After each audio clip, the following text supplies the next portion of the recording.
Welcome back everybody to Geology 101. This time we're going to be covering deserts. So this is our final unit, so let's not wait, let's go ahead and get started. What are our goals for this unit? First is to describe the geography of the world's deserts. What is a desert? Where do they occur? How frequently do they occur? Next is to understand why these deserts form, which is closely related to this matter of where they're forming, all the different processes that are involved with that. Finally, we will look at different desert landforms and be able to identify how those landforms are created and whether they are erosional or depositional. So for this first section, we're mostly going to be covering that describe point. Where are the deserts in the world? What is it that makes them deserts? And what is it that makes these areas unique? So a desert is an arid area of the world, places where evaporation dominates over precipitation, or more technically, you have an area of the world which receives less than about 10 inches or 25 centimeters of rain a year. Typically, the rain that does fall in a desert tends to come in intense bursts, as opposed to sprinkling or gradually throughout the year, which may sound familiar for those of you who live in Arizona. Typically, despite the fact that wind is more commonly the force that you see, you go out into the desert, it's probably not raining. It's actually the water and the rain that does a lot of the shaping of the area and is responsible for making the area look the way that it does. And deserts, finally, are really not too uncommon. Actually, they make up about 25 to 30% of the world's total area, including the continent of Antarctica, which technically would be a desert.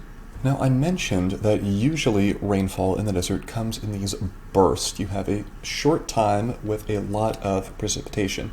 And at least for our deserts here in the American Southwest and in the northwest of Mexico, this is exactly the case. There is this change in the prevailing wind pattern of the region called the North American monsoon. And actually, if we look at our graph here, we have our percentage, right? So 0% of annual rainfall comes from the monsoon, all the way up to 90% of the rainfall annually is going to come from the monsoon season. And you can actually see there's huge regions of the country and in northwestern Mexico where a majority of the rain which is received in the entire year occurs within the monsoon season. So it's going to be about July and September, about 2 months there. Now, as far as the larger question of what causes these monsoon changes, we will not spend a lot of time there because that is very complicated and this is not a meteorology class. However, generally speaking, you have the system of west to east flowing dry air that dominates in this region of the country here, the American Southwest and in the northwest of Mexico. As summer approaches and the landmass gets heated up, you have a creation of a high pressure zone above the landmass which changes the air circulation patterns and begins to draw up air through the American Southwest here, right? We're talking about Arizona, Mexico, and northwest Mexico, everywhere that you have these blue and green clouds in the photo here. As a result, we have more moisture carrying air which comes in through this region, which leads to the monsoon rains. If you want to know more, I would definitely recommend checking out these links. Now, what if we just look at Maricopa County in Arizona? Well, where is most of the rainfall going to come from? Well, you can look pretty quickly through here and see that July, August, and September, okay, monsoon is from July through September. This is going to be when the vast majority of the rain happens, right? It's going to be right here. You can actually see that apart from this, it receives less than about an inch of rainfall per month, almost nothing outside of the monsoon season. There is also this interesting fact here.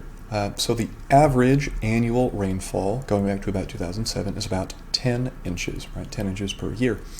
For the last 12 months, so we are right now here in November of 2021, going back for the last 12 months here, we've gotten about 15 inches of rain. In other words, as you might have noticed, 2021 was an especially wet, rainy year for the region. Okay, so with that introduction out of the way, let's move on and talk about the 5 main types of deserts in the world. So our key factors here are going to be geography, like location, and how the location and the land intersects with this idea of global air circulation patterns. And we'll talk about this more in a bit. We have our subtropical deserts and polar deserts. Those two are going to be sort of related in terms of the process for how they form. We have our continental interior deserts, rain shadow deserts, and finally the coastal desert.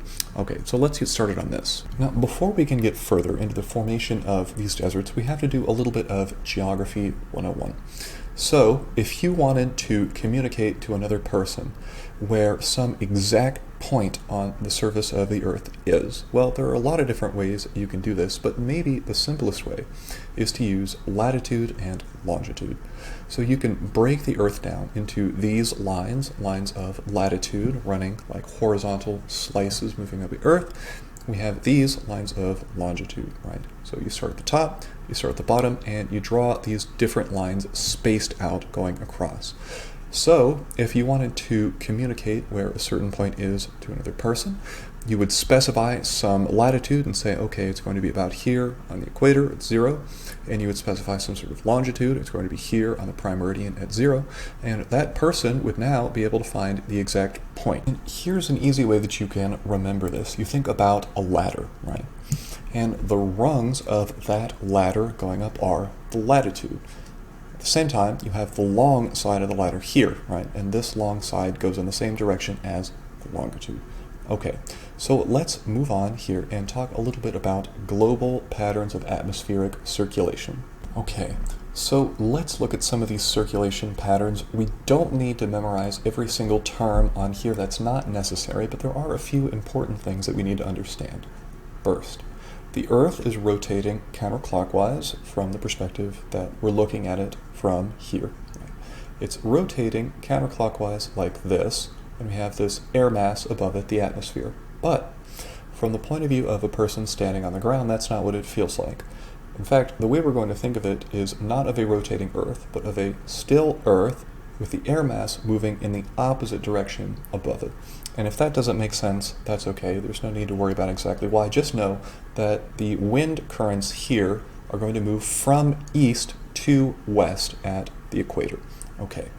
We have currents moving from east to west at the equator. This tends to be a site which receives a lot of direct sunlight. This air tends to heat up. It pulls a lot of moisture with it because warm air will carry more moisture than cold air. And because warm air tends to rise, it's going to rise up vertically. That's what we're looking at here. And then it starts to move away from the equator, right? There's really nowhere else for it to go except away. So this warm, wet air moves away from the equator. It drops all of its moisture and gets colder and colder and colder. And right about here, at about 30-degree latitude north or south, these so-called horse latitudes, once it descends back, the air that comes down is cool and very, very dry. And, well, what does this have to do with deserts? Well, it's actually this process related to the global atmospheric circulation patterns that leads to these subtropical deserts, including some of the largest deserts on Earth, like the Sahara. So what happens? Well, we know that cold air holds less moisture than warm air.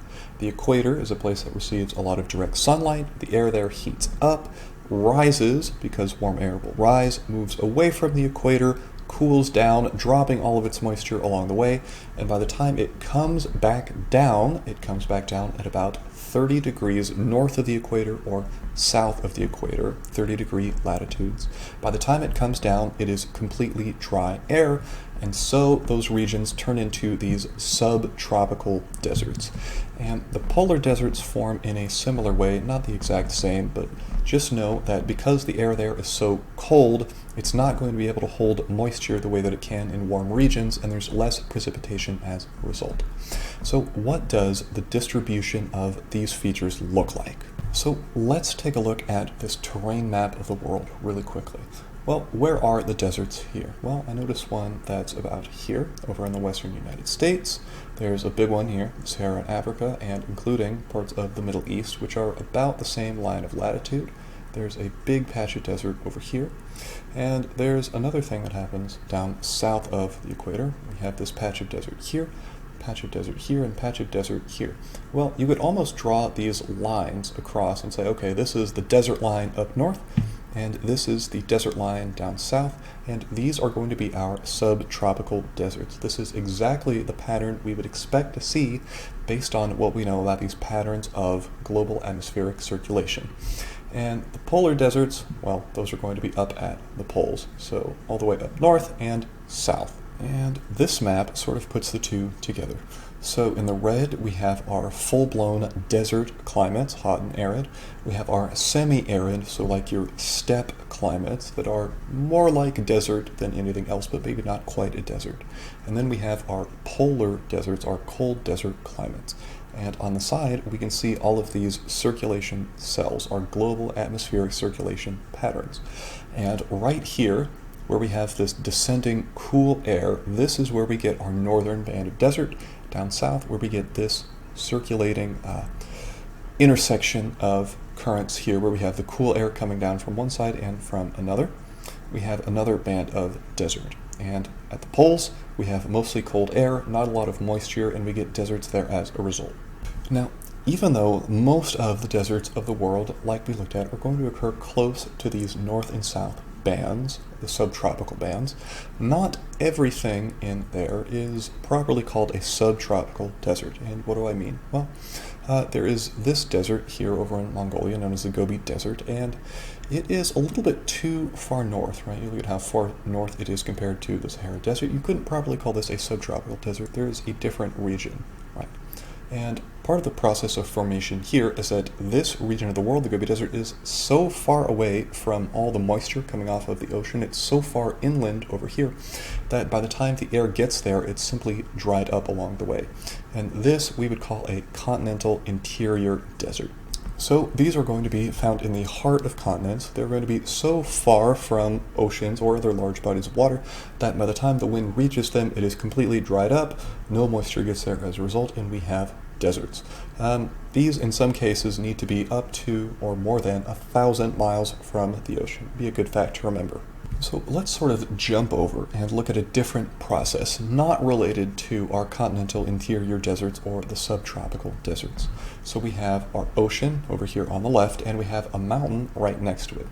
So this warm, moist air, blue for moist here, not hot, comes in off the ocean, and it's forced upward because of the mountain. It can't go through the mountain, it has to go over. And as it is forced up, it cools off and condenses, forms a cloud, and precipitates, rains on this side of the mountain, maybe every day in some parts of the world. But what about the other side of the mountain? Well, all of this moisture-rich air coming off the sea, it condenses and precipitates and actually never reaches the other side. And so on the other side of the mountain, we have this rain shadow, and what develops is called a rain shadow desert. So these are going to develop on the side of a mountain range that faces away from the ocean and gets less moist wind as a result. So whenever we have moisture-rich air hits the mountain, it tends to be forced upward into the air, it cools off, and so it condenses and precipitates, and the other side, which is not facing the ocean, gets little or no rain as a result. And so we get a desert there. Okay, so that's all for the rain shadow deserts. Let's look at another process here. Okay, so we have a relatively warm landmass here, continent, and we have a cold ocean current. Well, over the cold ocean, we're going to get cold and dry oceanic air. It rolls in to the continent, and as it starts to warm up, it's actually sucking moisture out of it. It starts to evaporate a lot of the water on the surface. And you wind up with a sort of strange result where you have a lot of fog, but no actual precipitation falls here, right? So where are we going to find this process happening? Well, we're looking for places where we have a cold ocean current which is blowing onto the land. So where would this be?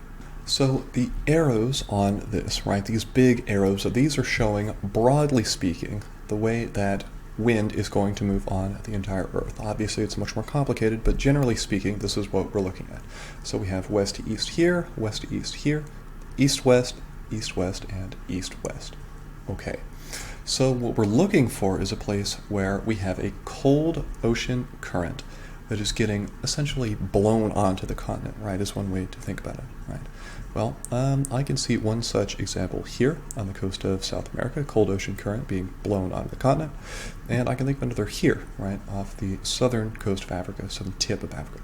So we have this cold ocean current being blown onto the continent, and indeed, this is going to be these places where we see these coastal deserts. So what are the features here? So this is going to be our picture example of a coastal desert, desert near the coast. We have cold ocean currents, Whenever the air blows in off the cold ocean, it tends to suck up all the moisture on land and actually doesn't bring any sort of moisture or precipitation with it, and we get a coastal desert as a result. Okay, stay tuned for our next section. We're going to talk about this thing, our different desert erosional landforms.